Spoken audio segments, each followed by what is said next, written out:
मित्रांनो, विविध स्पर्धा परीक्षांना इतिहास विषयावर आधारित जे वारंवार प्रश्न विचारण्यात आलेले आहेत असे 100 प्रश्न आपण 2 भागांच्या माध्यमातून कव्हर करणार आहोत। आजच्या या व्हिडिओच्या माध्यमातून आपण अति महत्त्वाचे जे 50 प्रश्न आहेत जे वारंवार विचारले गेलेले आहेत, रिपीट झालेले आहेत, अशा या 50 प्रश्नांची अचूक उत्तरं आणि आवश्यक त्या ठिकाणी स्पष्टीकरण आपण त्यांचं जाणून घेणार आहोत। स्पष्टीकरणामध्ये सुद्धा आपल्याला अवांतर माहिती मिळणार आहे, ज्याच्यामध्ये अनेक प्रश्न निर्माण होतील आणि जे प्रश्न सुद्धा आगामी होणाऱ्या परीक्षांना विचारले जाऊ शकतात। तर मित्रांनो, आजचा व्हिडिओ अत्यंत महत्त्वाचा आहे, तुमच्यासाठी खास आहे आणि आगामी होणाऱ्या टीईटी पेपर 1, पेपर 2, केंद्रप्रमुख विभागीय स्पर्धा परीक्षा, तलाठी भरती, पोलीस भरती आणि एमपीएससी आयोजित वेगवेगळ्या परीक्षा आणि इतर विभागांच्याही सरळ सेवा भरती परीक्षा या सर्व स्पर्धा परीक्षांच्या दृष्टीने हे प्रश्न अत्यंत महत्त्वाचे आहेत आणि म्हणून आजचा हा व्हिडिओ सुरुवातीपासून शेवटपर्यंत काळजीपूर्वक पहा। नमस्कार मित्रांनो, मी सागर घालमे, माझ्या द स्पर्धा गुरु या यूट्यूब चॅनलमध्ये तुम्हा सर्वांचं मनपूर्वक स्वागत आहे। मित्रांनो, द स्पर्धा गुरुला आपण पहिल्यांदाच व्हिजिट करत असाल किंवा चॅनल अजूनपर्यंत सबस्क्राईब केला नसेल तर आवर्जून सबस्क्राईब करा आणि पुढील नवनवीन व्हिडिओच्या नोटिफिकेशन्स मिळवण्यासाठी बेल आयकॉनवरती टॅप करायला विसरू नका। चला तर मित्रांनो, आजच्या व्हिडिओला सुरुवात करूया। जाणून घेऊया आजचे 50 प्रश्न आणि त्यांची उत्तरं आणि आवश्यक त्या ठिकाणचं स्पष्टीकरण हे आपण जाणून घेऊया आणि त्यामधून सुद्धा अत्यंत महत्त्वाची माहिती आपण मिळवणार आहोत। चला तर सुरुवात करूया। प्रश्न क्रमांक 1, जगातील पहिल्या महिला प्रधानमंत्री कोण? श्री मावो बंदार नायके। जगातील पहिल्या महिला प्रधानमंत्री आहेत श्री मावो बंदार नायके। श्रीलंकेच्या त्या प्रधानमंत्री होत्या, श्रीलंका फ्रीडम पार्टीच्या त्या नेत्या होत्या। 21 जुलै 1960 ते 27 मार्च 1965 ही त्यांची कारकीर्द आहे। 3 वेळा या पदावर त्या निवडून आलेल्या आहेत। आपल्या भारताला सुद्धा एकच महिला प्रधानमंत्री लाभलेल्या आहेत आणि त्या आहेत पोलादी महिला इंदिरा गांधी। प्रश्न क्रमांक 2, भारतात कलेक्टर पदाची शिफारस कोणी केली? तर उत्तर आहे मित्रांनो वॉरन हेस्टिंग्स। रॉबर्ट क्लाइव्ह हा बंगालचा गव्हर्नर होता, त्यानंतर वॉरन हेस्टिंग्सच्या पदावरती आला। रेग्युलेटिंग ऍक्ट आल्यानंतर हा वॉरन हेस्टिंग्स गव्हर्नर जनरल बनला आणि मित्रांनो त्यावेळेला आपल्याला माहिती आहे 1765 ला बंगालचा गव्हर्नर रॉबर्ट क्लाइव्ह यानं ज्या वेळेला बक्सरची लढाई जिंकली त्यावेळेला त्यानं बंगालच्या नवाबावरती दुहेरी शासन व्यवस्था लादलेली होती।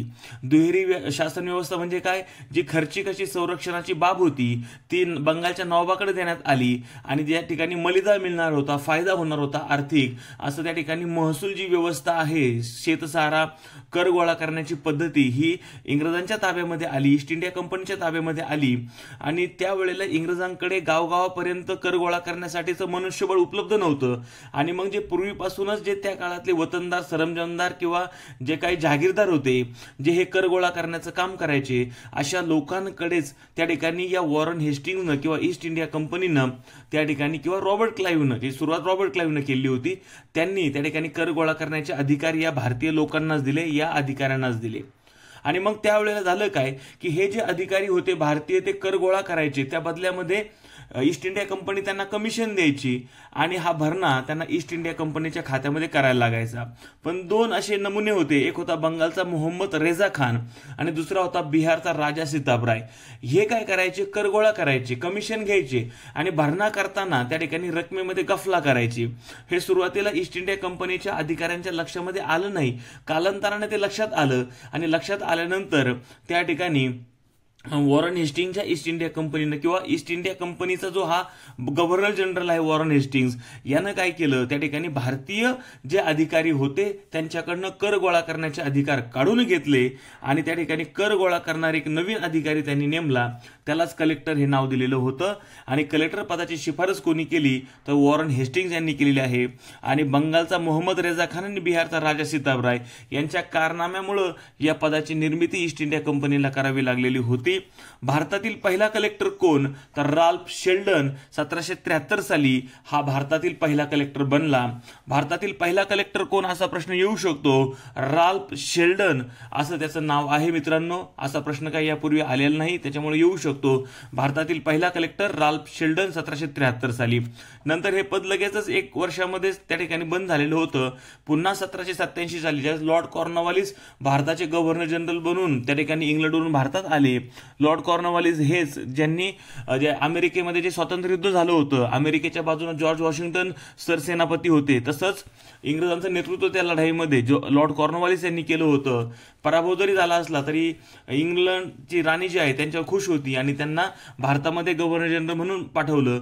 त्या लॉर्ड कॉर्नवॉलिसनं ज्या काही महसुली प्रशासनातल्या सुधारणा केल्या त्यावेळेस 1787ला पुन्हा एकदा त्यांनी कलेक्टर पद निर्माण केलेलं होतं, सुरू केलेलं होतं.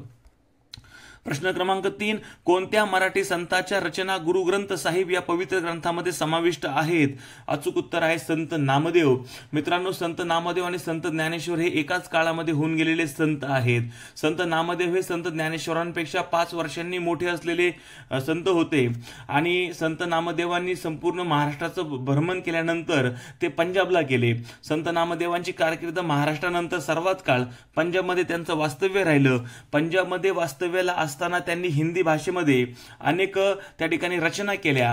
हिंदी भाषेत केलेल्या रचनांनाच पदे असं म्हणतात. आणि ज्या वेळेला गुरु नानक यांनी शीख धर्माची स्थापना केली, त्यांनी शीख धर्माचा पवित्र धर्मग्रंथ गुरु ग्रंथ साहिबचं लेखन केलं.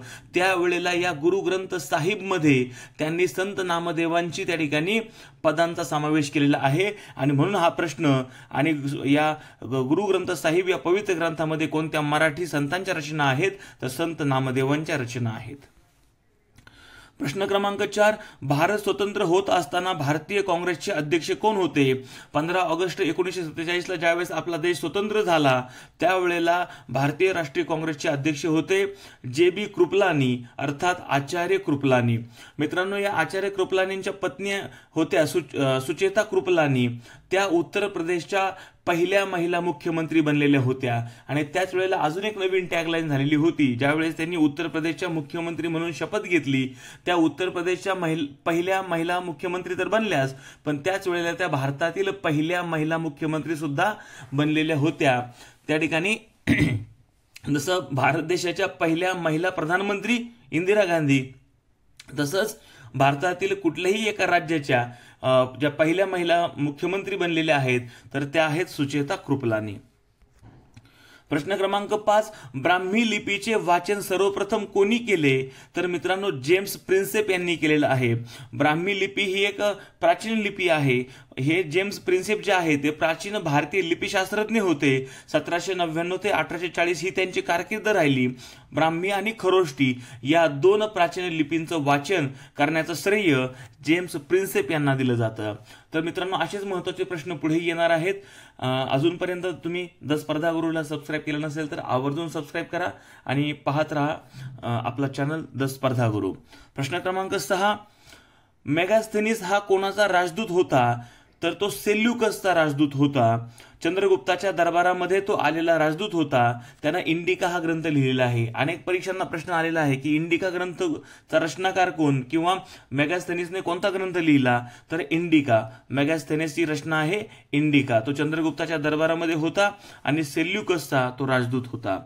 प्रश्न क्रमांक 7, राणी पद्मिनीची कथा कोणत्या राज्याशी निगडीत आहे? तर मित्रांनो, राणी पद्मिनीची कथा ही चित्तोड राज्याशी निगडीत आहे. त्या चित्तोडच्या राणी होत्या.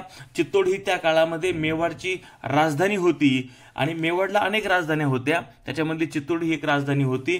आपल्याला माहिती आहे की दीपिका पदुकोणनं अभिनय केलेला एक चित्रपट पाठीमागेच या राणी पद्मिनीवरती येऊन गेलेला आहे. त्याच्यामध्ये अल्लाउद्दीन खिल्जीचं पात्र रणवीर सिंगनं त्या ठिकाणी भूमिका केलेली होती.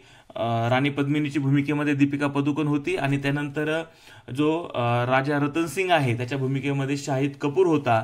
आणि असे जे काही चित्रपट वगैरे आलेले असतात त्याच्यावरती ही प्रश्नाचे रिपीट होत असतात. तर राणी पद्मिनी ही चित्तोडची राणी, चित्तोड ही मेवाडची राजधानी होती. राजा रतन सिंग ची ही पत्नी होती. आणि मित्रांनो, या राणी पद्मिनीच्या आयुष्यावरती आधारित पद्मावत नावाचं काव्य लिहिण्यात आलेलं होतं. आणि या पद्मावत काव्याचा जो रचनाकार आहे तो आहे मलिक मोहम्मद जायसी. मलिक मोहम्मद जायसीनं पद्मावत लिहिलेलं आहे. प्रश्न क्रमांक 8, छत्रपती संभाजीराजे यांच्यासोबत बंदी बनवलेला त्यांचा साथीदार कोण? उत्तर आहे कवी कलश. कवी कलश हे छत्रपती संभाजीराजे यांचे जीवसचे कंठस्थ मित्र होते. आणि ज्या वेळेला संगमेश्वरच्या वाड्यामध्ये लढाई झाली, मुकर्रब खान हा मुघलांचा त्या ठिकाणी सरदार होता, त्यावेळेला छत्रपती संभाजीराजांबरोबर कवी कलशांना सुद्धा बंदी बनवण्यात आलेलं होतं.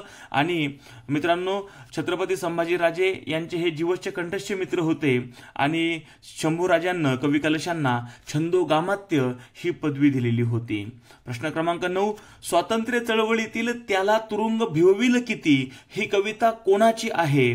तर मित्रांनो, 4 पर्याय आपल्या समोर आहेत आणि उत्तर आहे यापैकी नाही. स्वातंत्र्यवीर सावरकर, गुरुवर्य टागोर आणि वि स खांडेकर यांची ही कविता नाही, यापैकी नाही हे उत्तर आहे. मग स्वातंत्र्य चळवळीमधील ही प्रसिद्ध अशी लोकप्रिय अशी त्याला तुरुंग भिवविल किती ही कविता कोणाची आहे? तर कुंज विहारी यांची ही कविता आहे. कुंज विहारी यांची ही रचना आहे, त्याला तुरुंग भिवविल किती. प्रश्न क्रमांक 10, पांडुरंग महादेव हे नाव कोणाचे आहे?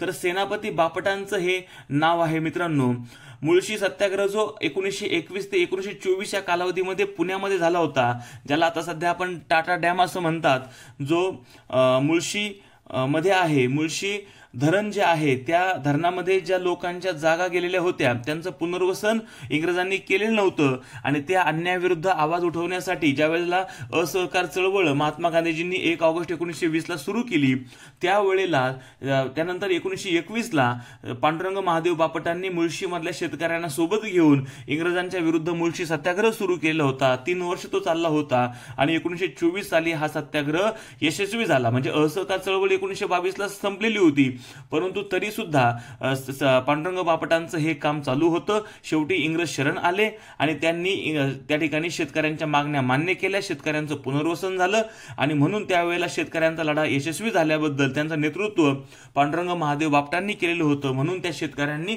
पांडुरंग महादेव बापटांना सेनापती ही त्या ठिकाणी पदवी दिलेली होती आणि तेव्हापासून पांडुरंग महादेव बापट हे सेनापती बापट या नावानं प्रसिद्ध झालेले होते.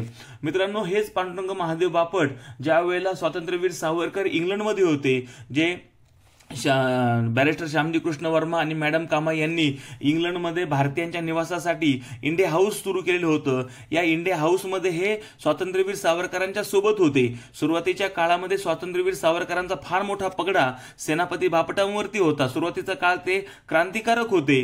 स्वातंत्र्यवीर सावरकरांनी त्या ठिकाणी बॉम्बचं प्रशिक्षण घेण्यासाठी या बापटांनाच, सेनापती बापटांना, त्यावेळेचे पांडुरंग महादेव बापट यांना रशियाला पाठवलेलं होतं आणि रशियामध्ये असताना पांडुरंग महादेव बापटांनी बॉम्ब तयार करण्याचं रिसर्च प्रशिक्षण घेतलं आणि हे पुढे क्रांतिकारकांना सुद्धा ते त्या ठिकाणी प्रशिक्षण मिळावं, बॉम्ब कसा बनवायचा, त्यासाठी त्यांनी एक पोथी लिहिली होती आणि त्याचं नाव आहे बॉम्ब पोथी. आणि सुरुवातीचा काळ यांचा क्रांतिकारक म्हणून होते.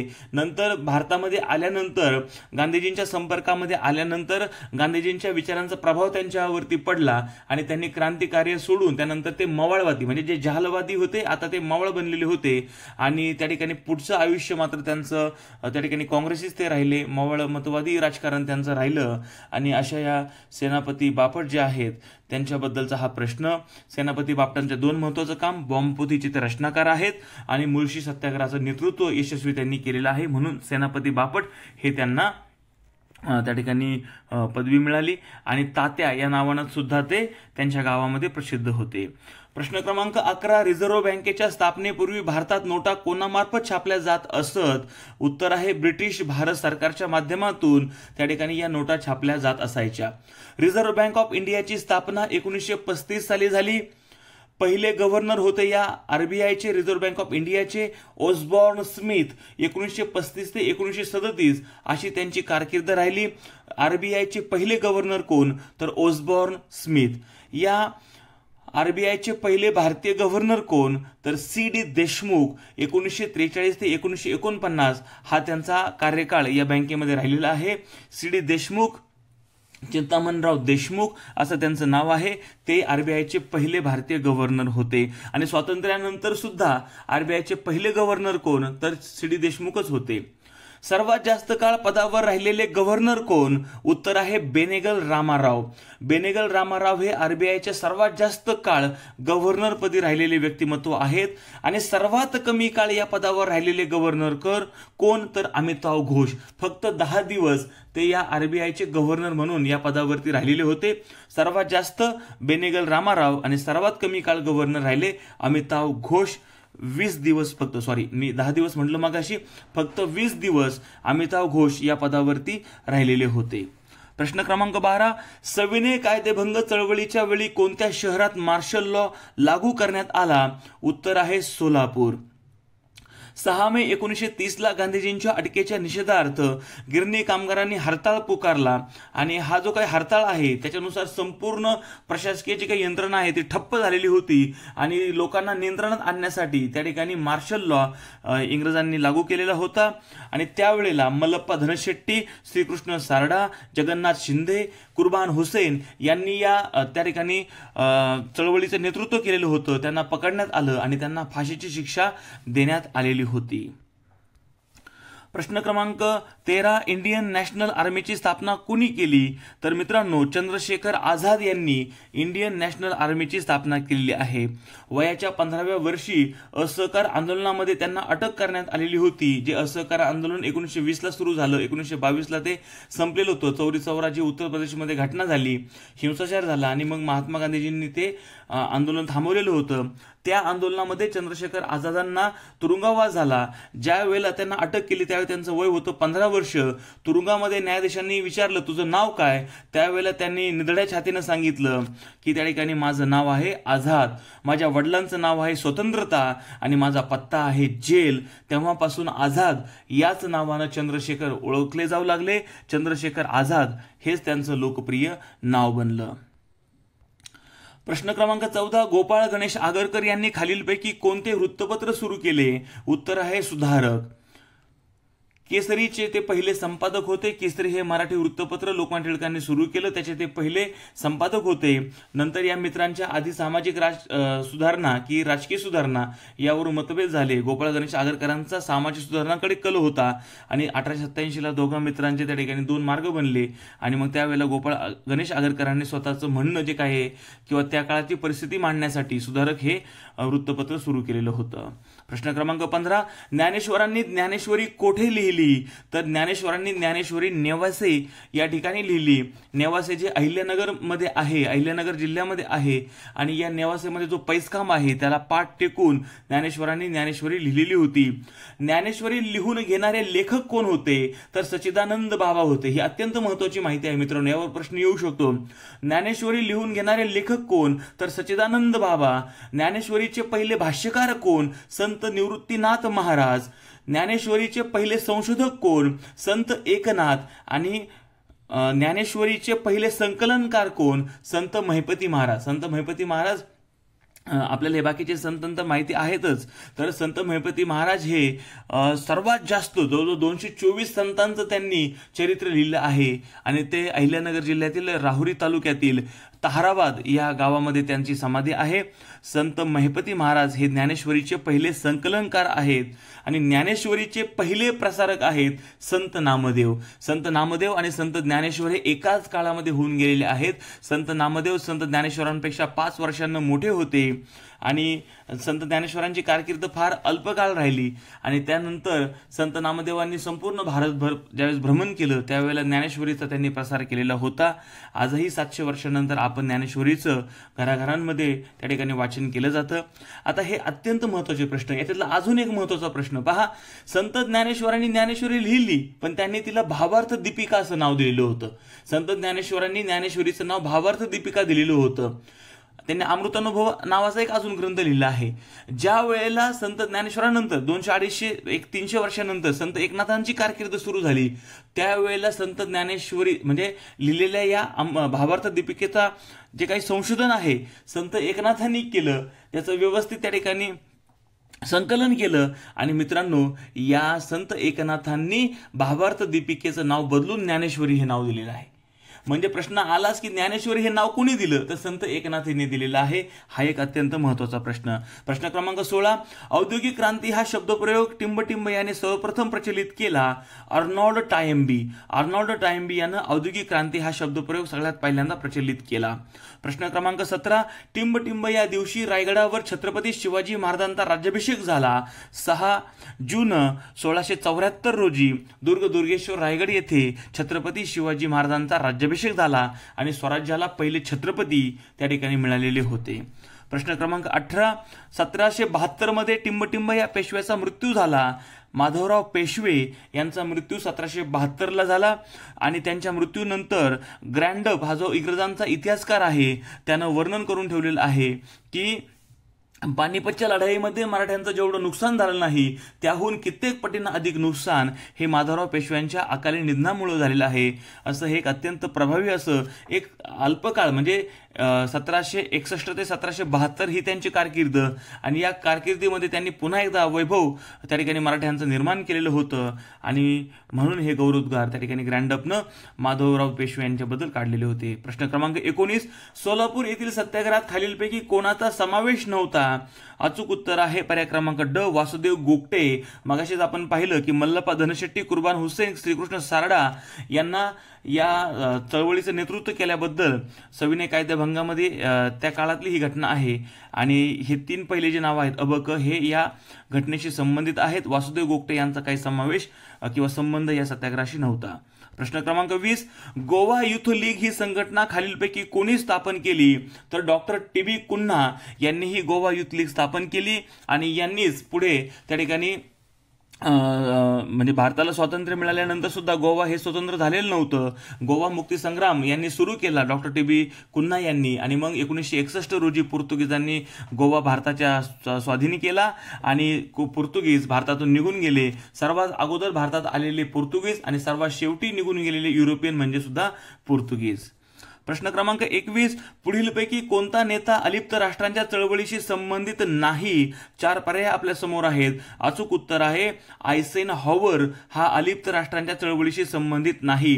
पंडित नेहरू, मार्शल टिटो जे युगोस्लाव्हियाचे प्रमुख होते, नासिर जे इजिप्तचे प्रमुख होते, या 3 त्या काळाच्या नेत्यांनी अलिप्त राष्ट्रगट निर्माण केलेला होता आणि त्या ठिकाणी जे काही भांडवलशाही किंवा साम्यवादी राष्ट्र होते यांच्या गटांमध्ये ते गेलेले नव्हते. प्रश्न क्रमांक 22, खालीलपैकी कोणत्या संघटनेचे काम गुप्त पद्धतीने चालत असे. तर परमहंस सभा जी आहे तिचं काम गुप्त पद्धतीने चालत होतं.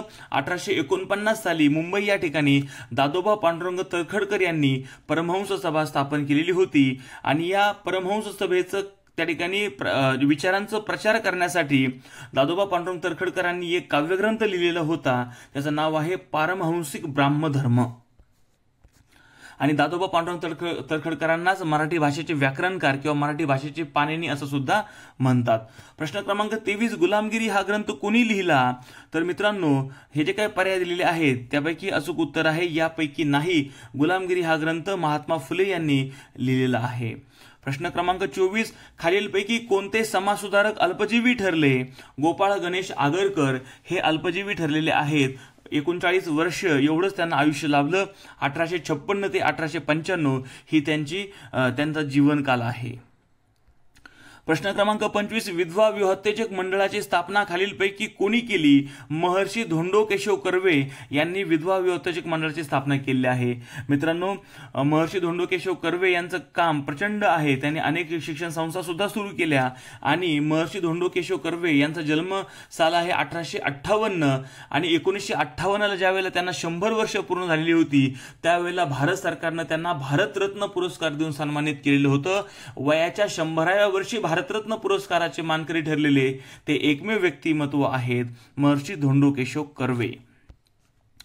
31 डिसेंबर 1893 त्यांनी विधवा विवाहोत्तेजक मंडळाची स्थापना केली आणि 20 ऑगस्ट 1895 विधवा विवाह प्रतिबंध निवारक मंडळीची त्यांनी स्थापना केली होती. प्रश्न क्रमांक 26, भारतीय अस्पृश्यतेचा प्रश्न हा ग्रंथ कोणी लिहिला? तर महर्षी विठ्ठल रामजी शिंदे यांनी लिहिलेला आहे. मित्रांनो, जसं आपण पाहतो ना की एक बहिष्कृत हा शब्द आला तर डॉक्टर बाबासाहेब आंबेडकर हे त्याचं उत्तर, स्त्री शिक्षण हा शब्द आला तर मग महात्मा फुले हे त्याचं उत्तर, तसंच अस्पृश्यता हा शब्द आला ना तर महर्षी विठ्ठल रामजी शिंदे हे उत्तर आपल्याला लिहायला लागतं. अस्पृश्यता निवारणासाठी त्यांनी त्यांचं संपूर्ण जीवन काळ जो आहे तो समर्पित केलेला होता. भारतीय अस्पृश्यतेचा प्रश्न हा ग्रंथ कोणी लिहिला? तर महर्षी विठ्ठल रामजी शिंदे. 1917 साली त्या जी अस्पृश्यता परिषद त्यांनी भरवलेली होती आणि त्यानंतर मग ज्यावेळेस डॉक्टर बाबासाहेब आंबेडकरांनी घटनेचा मसुदा लिहिला त्यामध्ये सुद्धा जे काही कलम 17 आहे त्याच्यामध्ये अस्पृश्यतेचा उल्लेख त्यांनी केलेला आहे. प्रश्न क्रमांक 27, अमेरिकेच्या स्वातंत्र्याचा जाहीरनाम्याचा मसुदा कोणी तयार केला? थॉमस जेफरसन यानं अमेरिकेच्या स्वातंत्र्याचा जाहीरनामा त्याचा मसुदा त्यांनी लिहिलेला होता. जॉर्ज वॉशिंग्टन हे पहिले अमेरिकेचे राष्ट्राध्यक्ष होते. अमेरिकेच्या स्वातंत्र्य लढ्याचं नेतृत्व त्यांनी केलेलं होतं आणि आपल्या भारताच्या राज्यघटनेचा मसुदा कोणी लिहिला? तर डॉक्टर बाबासाहेब आंबेडकरांनी लिहिला. म्हणूनच त्यांना भारतीय संविधानाचे राज्यघटनेचे शिल्पकार असं मानलं जातं. प्रश्न क्रमांक 28, छत्रपती शिवाजी महाराज व त्यांचे स्वामीनिष्ठ सेवक यांचा अयोग्य पर्याय कोणता? मित्रांनो, असे महत्त्वाचे प्रश्न आपण पाहतो आहोत. तुम्ही पाहत आहात द स्पर्धा गुरु आणि चॅनल सबस्क्राईब केला नसेल तर आवर्जून सबस्क्राईब करा, बेल आयकॉनवरती सुद्धा टॅप करा. जाणून घेऊया आता या प्रश्नाचं अचूक उत्तर. 4 पर्याय आपल्या समोर आहेत. प्रश्न आहे, छत्रपती शिवाजी महाराज व त्यांचे स्वामीनिष्ठ सेवक यांचा अयोग्य पर्याय कोणता? चुकीचा पर्याय कोणता? उत्तर आहे क. आरमार दलातील महत्वाचा अधिकारी दिलेर खान हा पर्याय चुकीचा आहे. सैन्यातील सरदार सिद्दी हिलाल बरोबर आहे. अफजल खानाच्या भेटीच्या वेळी सैन्यातील विश्वासू सैनिक सिद्दी इब्राहिम हे बरोबर आहे. आणि शिवरायांचा वकील होता काजी हैदर. काजी हैदर नंतर मुघलांना जाऊन मिळाला पण तो शिवरायांचा वकील होता. आणि चुकीचं उत्तर आहे आरमार दलातील महत्वाचा अधिकारी दिलेर खान. दिलेर खान हा औरंगजेबाचा वफादार असा सरदार होता आणि ज्या वेळेला शाहिस्तेखानाची बोटं छाडल्यानंतर शाहिस्तेखानाला बंगालमध्ये पाठवलेलं होतं औरंगजेबानं, तो औरंगजेबाचा मामा होता. त्यावेळेला औरंगजेबानं शिवरायांना पकडण्यासाठी किंवा स्वराज्याचा बिचेराक करून टाकण्यासाठी त्यावेळेला मिर्झाराजे जयसिंग हा बलाढ्य असा त्या ठिकाणी त्यांचा विश्वासू सरदार सेनापती पाठवलेला होता आणि त्यांच्याबरोबरच त्यांच्यावर अंकुश ठेवण्यासाठी दिलेर खानाला सुद्धा पाठवलेलं होतं. तर हा दिलेर खान ज्यानं पुरंदरला वेढा दिला होता आणि पुरंदर जिंकून दिलेलं होतं आणि पुढे मग मिर्झाराजे जयसिंगांसोबत शिवबांना त्या ठिकाणी पुरंदरचा तह करावा लागलेला होता. तर मग आरमारातील महत्वाचा अधिकारी कोण आहे? तर मायनाक भंडारी होते, दर्या सारंग होता, दौलत खान होता. हे आरमार दलातील महत्वाचे शिवरायांचे अधिकारी होते. प्रश्न क्रमांक 29, स्वातंत्र्यपूर्व काळातील आर्य बांधव समाज आणि शिवाजी क्लब या संघटना कोणत्या प्रकारच्या होत्या? तर या 2 संघटना क्रांतिकारी संघटना होत्या. वर्धा आणि नागपूर या ठिकाणी आर्य बांधव समाज कार्यरत होता आणि कोल्हापूर येथे शिवाजी क्लब कार्यरत होता. प्रश्न क्रमांक 30, डॉक्टर बाबासाहेब आंबेडकर यांच्याशी संबंधित असणाऱ्या वृत्तपत्रांचा गट दर्शवणारा पर्याय कोणता?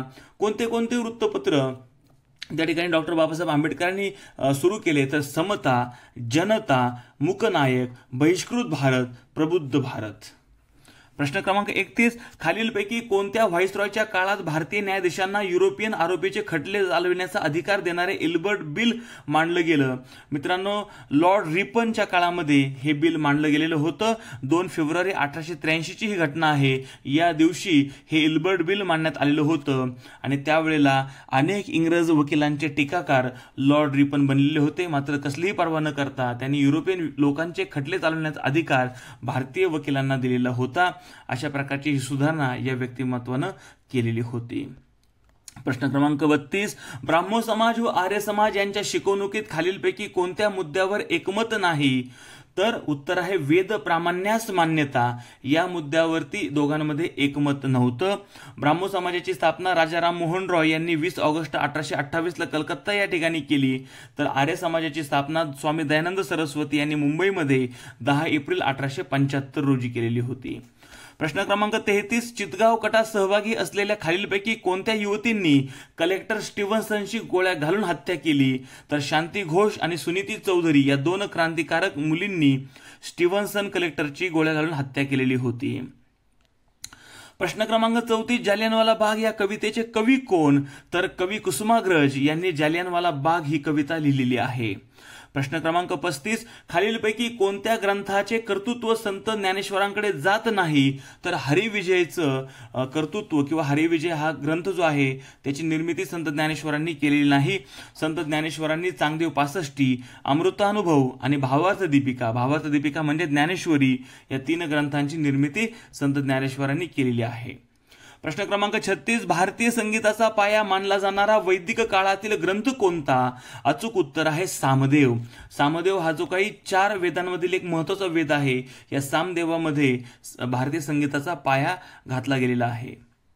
प्रश्न क्रमांक 37, यादवांच्या काळात कोणते सुवर्ण नाणे होते? यादवांच्या काळामध्ये पद्मटंक नावाचं सुवर्ण नाणं होतं.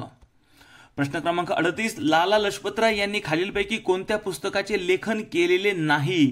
तर भारताचा शोध म्हणजे डिस्कव्हरी ऑफ इंडिया हे त्यावेळचं अहमदनगर, आता सध्याचं अहिल्यानगर या ठिकाणी भुईकोट किल्ल्यामध्ये ज्या वेळेला 1942ला चलेजाव आंदोलनामध्ये जे सुरू झालं आणि त्याच वेळेला सर्व नेत्यांची 9 ऑगस्टला धरपकड झाली आणि सर्व नेते महात्मा गांधीजींना पुण्यामध्ये आगा खान पॅलेसमध्ये ठेवलं आणि सर्व उर्वरित जे नेते होते त्यांना अहमदनगरच्या भुईकोट किल्ल्यामध्ये ठेवलेलं होतं. त्यावेळेला पंडित जवाहरलाल नेहरू यांनी त्या किल्ल्यामध्ये असताना मला वाटतं 1942 ते 1945 या कालावधीमध्ये त्या किल्ल्यामध्ये ते राजकैदी म्हणून होते. त्यावेळेला त्यांनी भारताचा शोध डिस्कव्हरी ऑफ इंडिया हा ग्रंथ लिहिलेला होता.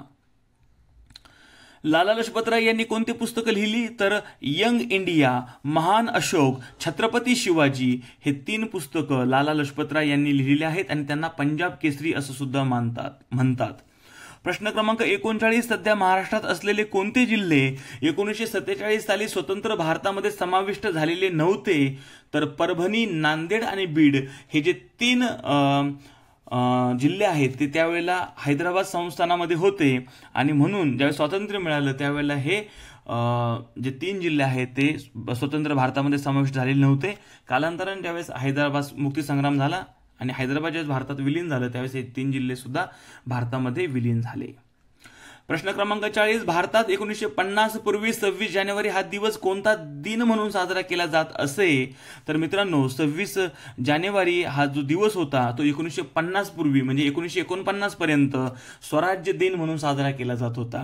26 जानेवारी 1950ला घटना त्या ठिकाणी त्याची अंमलबजावणी सुरू झाली आणि तेव्हापासून तो दिवस प्रजासत्ताक दिन म्हणून साजरा केला जातो. 26 जानेवारी 1930ला मित्रांनो ज्यावेळेला डिसेंबर 1929ला लाहोर अधिवेशन झालं त्याचे अध्यक्ष पंडित जवाहरलाल नेहरू होते आणि त्यांनी संपूर्ण स्वातंत्र्याचा ठराव मांडलेला होता आणि त्यांनी संपूर्ण त्या वेळेच्या लोकांना भारतातील लोकांना नागरिकांना आवाहन केलं होतं की येत्या 26 जानेवारी 1930 रोजी सर्व भारतीयांनी स्वातंत्र्याची शपथ घ्यायची आणि त्यांच्या आवाहनानुसार सबंध भारतातील तत्कालीन नागरिकांनी पहिल्यांदाच त्या ठिकाणी भारतीय स्वातंत्र्याची शपथ घेतलेली होती आणि तो दिवस त्या ठिकाणी यादगार व्हावा आणि म्हणून तो 26 जानेवारी हा जो दिवस आहे त्यापुढे स्वराज्य दिन म्हणून तो साजरा केला जात होता आणि याच दिवसाची आठवण म्हणून 26 नोव्हेंबर 1949ला घटना स्वीकारली गेली पण त्याची अंमलबजावणी 26 जानेवारी 1950ला झाली ते ह्या दिवसामुळं.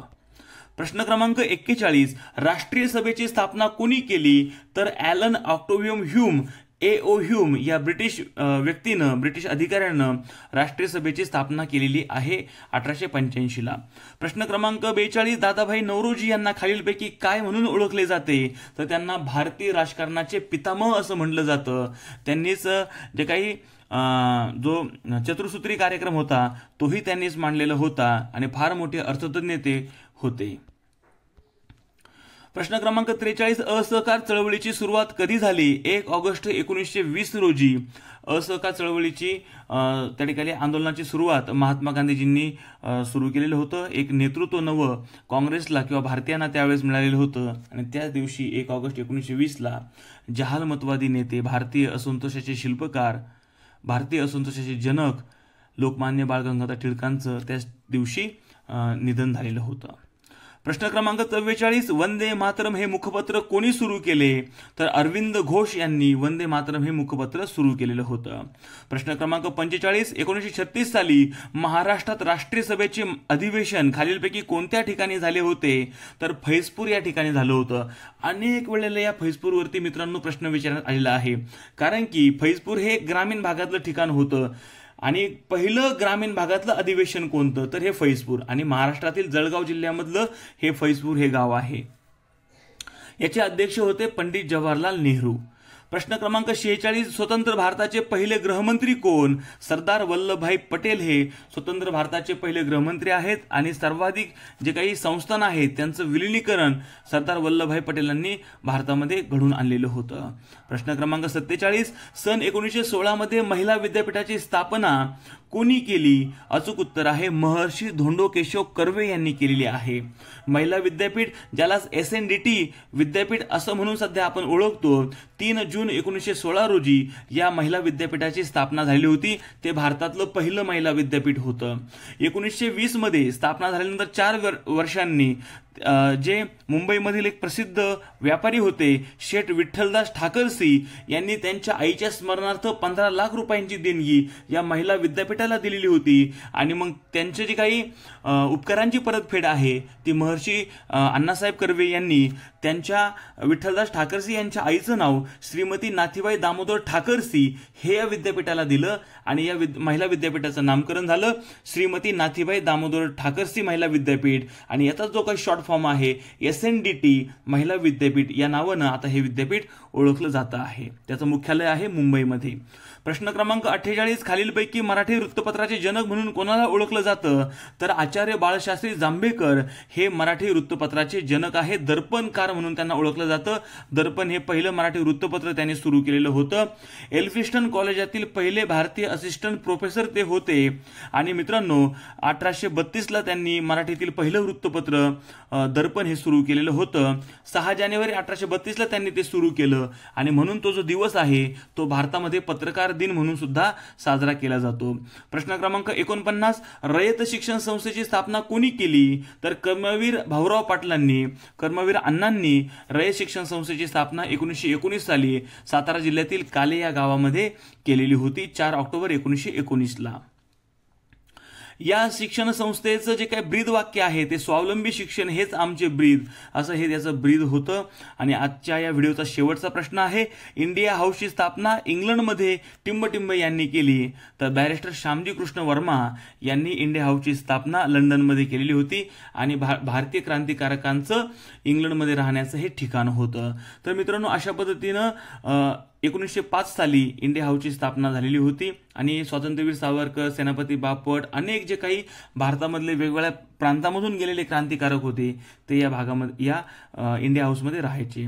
तर मित्रांनो अशा पद्धतीनं आजच्या या व्हिडिओच्या माध्यमातून महत्त्वाचे 50 प्रश्न जे वारंवार या पाठीमागे झालेल्या पेपरला विचारण्यात आलेले होते, रिपीट झालेले आहेत, ते इथून पुढच्याही पेपरला रिपीट होऊ शकतात आणि म्हणून या अतिमहत्त्वाच्या 50 प्रश्नांचा, संभाव्य प्रश्नांचा आढावा आपण घेतला. स्पष्टीकरणामधूनही महत्त्वाची माहिती आपण जाणून घेतली. त्या स्पष्टीकरणावरती सुद्धा, त्या माहितीवरही त्या ठिकाणी प्रश्न विचारले जाऊ शकतात आणि म्हणून आजचा हा व्हिडिओ आपण खास आपल्यासाठी होता.